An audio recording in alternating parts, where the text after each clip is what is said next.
everyone, and welcome to Top Think. Today, we're going to learn about how to deal with a patchy beard. Now, let's begin. Number 1, let it grow. The simplest way to get rid of a patchy beard is to play the waiting game. Hey, don't trim your beard every time it gets to a certain length. This is a mistake that so many guys make. They want a fuller beard. They want to cover up those obvious patches, right? But they keep cutting off their hair before it gets the chance to really grow. Your facial hair grows in at different speeds. Some areas of your face will look lush and full in less than a week. Others will take an entire month to grow just a thin layer. But even if it takes a while, you have to give those empty patches an opportunity to catch up. Otherwise, they never will. Number 2, stimulate hormone production. But why do some facial hairs grow faster than others? Well, it's all thanks to a set of hormones called androgens, and these hair regulators control the growth of your facial hair by replacing and replenishing its structure. But androgens don't always create more hair growth. According to a 1993 study from a journal called Clinical Endocrinology, androgens actually interfere with some kinds of body hair growth. On your scalp, for example, androgens are a common cause of hair recession or baldness. Luckily, it doesn't work the same way for your beard. That same 1993 study explains how your facial hair has the opposite reaction. In fact, your beard relies heavily on androgens to grow at a constant speed. You know those faint little hairs on your arms or legs? They're usually thin and colorless. They're barely noticeable unless you're looking for them. Well, that's what your facial hair would look like without androgens. This hormone thickens and lengthens your hair follicles while also giving them their darker color. So, how do you increase the amount of androgens in your body? Well, in men, androgens actually go by a different name because males only produce one kind. You might recognize this chemical as the primary male sex hormone, otherwise known as testosterone. According to a 2013 article by the National Institute of Health, testosterone plays a wide variety of roles in the body. It regulates your muscle mass, it stimulates the production of red blood cells, and it also keeps your facial hair strong and healthy. And that's why many people with patchy beards look for ways to naturally boost their body's hormone production. Yeah, I know that sounds difficult, but there are actually quite a few ways to kick your testosterone into high gear. Number 3, rigorous exercise. The first and most common is regular exercise. A famous 1989 study in a journal called The Mechanisms of Aging and Development tells us that exercise can increase hormone production. This study tested 2 groups of male participants. The first was in their mid-20s, while the second was in their mid-60s. Using these 2 groups, researchers could figure out how exercise affects testosterone in men of all ages. So, what did they find? Participants in their 20s saw larger hormone increases, but both groups of men produced more testosterone across the board. In other words, over the course of a few weeks, almost all participants saw significant growth in their testosterone levels. Since your facial hair depends on testosterone, this healthy boost can raise your chances of filling in those patches. So if you want to get rid of that patchy beard, just start by creating an exercise routine.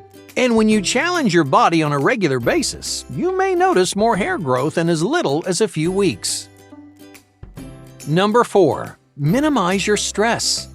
Another way to increase testosterone is to decrease the production of something else, and this is a hormone called cortisol.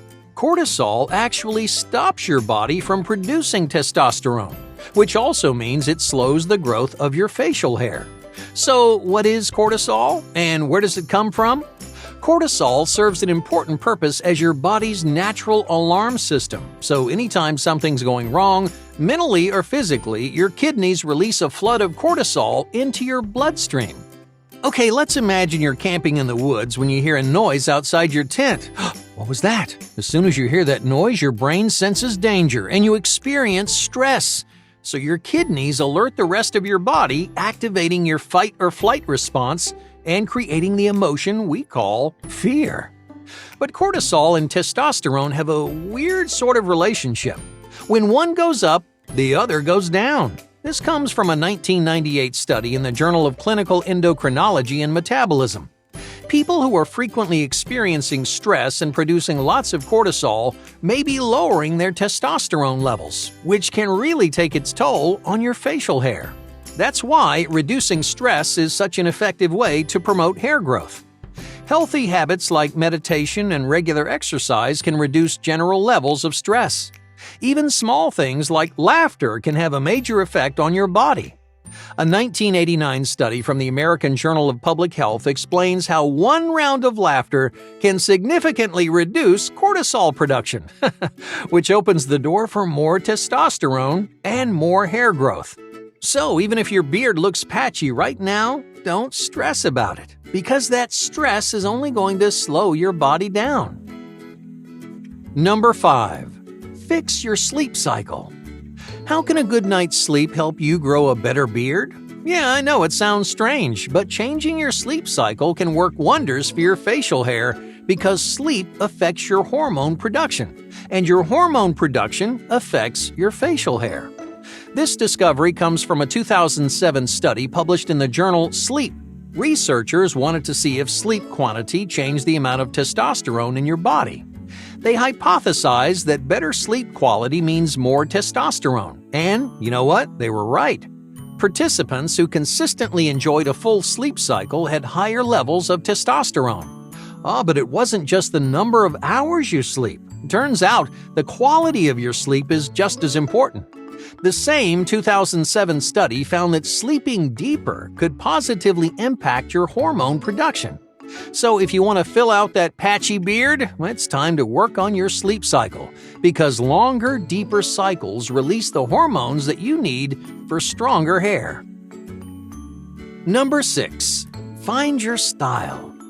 I know we've talked a lot about testosterone, but hormone production isn't the only way to deal with a patchy beard. Sometimes a simple change to your style will turn something patchy into something sharp. For many people, a full beard isn't really an option. Yeah, I know it sounds fun to grow yourself a full, luscious beard. However, there's only so much your facial hair can do. But that doesn't mean you have to go clean-shaven. Many celebrities, for example, have the same kind of thin or uneven facial hair. But they work around those patches by keeping their beards trimmed or stylized. In fact, countless actors and musicians have used thin facial hair to craft their iconic looks. So, what specific styles can you use to cover up your patches? The first foolproof option is a simple stubble. Most of the time, stubble is all you need to capture that rugged, mature look, which is probably why you wanted a beard in the first place, right? But here's the beauty of stubble. Your beard will be so short, it'll look even all the way across your face, which means your patches are going to fly right under the radar. Well, if stubble is too short for you, here's another easy option. Just lower the top line of your beard. Start from the middle of your cheek and move that upper edge toward your jawline until your patches disappear. Many men don't realize how easy this trick really is. While your hair naturally grows up your cheek, bringing down that upper ridge will give you a much cleaner shape. Not only will you look sharper and more professional, that small change to your facial hair will also help you establish a more unique style. In other words, a patchy beard doesn't have to be a recipe for disaster. I know, they can be frustrating to work around, but sometimes those patches are a blessing in disguise. Number 7. Incorporate your patches. At the end of the day, a patchy beard isn't something you need to be ashamed of. It's not something you need to fix, to cover up, or hide from the world, because those patches are unique to you as an individual. They make your beard into something one of a kind, something only you could grow. So instead of dealing with your patches, incorporate those little flaws into your overall style.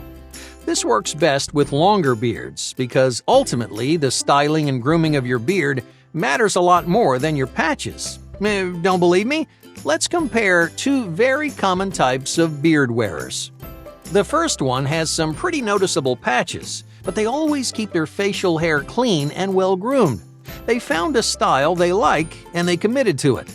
The second guy, on the other hand, has no patches, but his beard is wiry and unkempt. He's never taken the time to trim or organize his beard, so it just looks like a mess. So which of these two guys has the better beard? Be honest. Even though the second guy's beard is fuller, the first guy has a much more cohesive look. Well, why is that? Because he commits to one style and he owns his patches. Thank you for watching Top Think, and be sure to subscribe because more incredible content is on the way.